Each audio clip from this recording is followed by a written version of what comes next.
T-Bone Walker played the shows at the Rum Boogie, and George Freeman. I interviewed him. He was telling me about when he first saw T-Bone Walker with his hair. They were wearing a conch then, the hair straight back and his tuxedo and the guitar behind his head and everything. And the people were throwing at that time in show business in the lounge. Especially in the Rum Boogie, the Lisa type thing, people would throw money to the acts. And he said when the first time he saw T-Bone Walker doing that, and he fell in love with the guitar. And also T-Bone had a different tone on his guitar. He was very good. And so in 1947, I made my debut.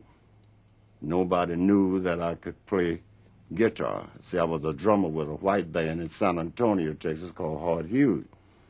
And this fellow, Don Roby, came over there. He was a friend of the fellow who owned the club, Don Apple, who happened to be from New Orleans, but he had a club called Don Apple's Keyhole on the corner of Highway and Pine. And I was a drummer and a vocalist, called him the singing drummer. And so he gave me his card, said, if you're ever in Houston, son, say, come by my club, the Bronze Peacock. I said, okay. Well, I wasn't making but about $75. I told him, I'll never pick up his guitar again. I said, I'm sorry. I kind of hurt my feeling about being young. I didn't think it was wrong for me doing so.